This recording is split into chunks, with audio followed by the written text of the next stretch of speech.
siècle par Louis IX. Connaissez-vous Léonard Limousin? À Limoges, on connaît la cité scolaire éponyme.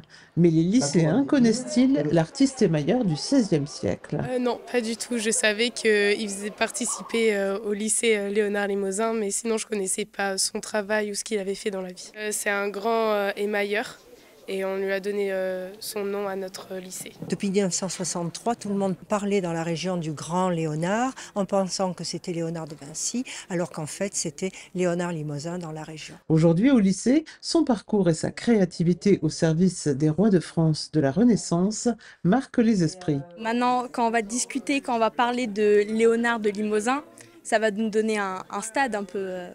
On va être honoré, on va être fiers d'en parler. Un projet initié par l'équipe éducative fait revivre le peintre, l'émailleur, le dessinateur et le graveur né à Limoges en 1505. C'est un projet qui vise à faire découvrir Léonard Limousin, non seulement à nos élèves, mais aussi aux futurs élèves donc de l'école Montmaillet. En effet, Léonard Limousin représente bien l'identité de la cité scolaire, puisqu'en fait, Léonard Limousin, c'est un artiste, c'est un scientifique. Et à Léonard Limousin, on a en fait toutes les matières qui sont enseignées, les matières scientifiques, les matières artistiques, le théâtre, la musique. Et c'est le lycée qui propose, avec le collège, qui propose un grand nombre de spécialités ou d'options. Une plaque en porcelaine offerte par l'association des anciens élèves a été créée par le lycée Majambeau. Des élèves ont aussi découvert l'art de l'émail, pas si simple de se glisser dans la peau d'un maître émailleur. On a utilisé du cuivre avec plusieurs sortes de poudre et on a utilisé comme des cuillères qui vont nous permettre en fait d'aplatir la poudre sur la plaque en cuivre. La poudre était différente et à chaque cuisson la couleur change.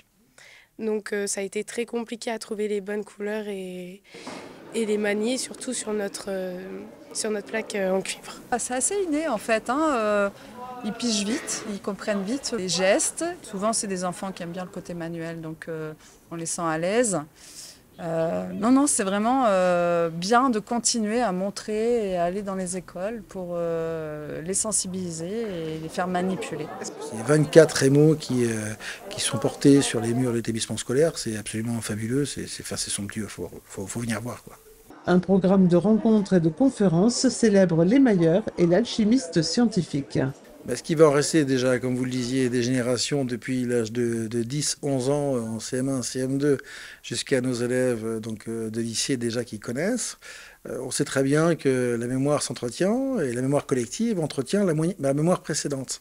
Donc c'est ça l'enjeu, faire en sorte de créer un événement autour de Léonard Limousin et après nourrir celui-ci de manière à pouvoir faire en sorte que chacun comprenne bien quel illustre personnage se cache derrière ce nom. On peut aussi retrouver les œuvres d'art du Grand Léonard au musée des Beaux-Arts de Limoges. Et à Limoges, nous n'avons pas la majorité de ces œuvres puisqu'il y en a au musée de l'Ermitage, il y en a aux États-Unis, il y en a en Angleterre et nous avons un petit échantillon.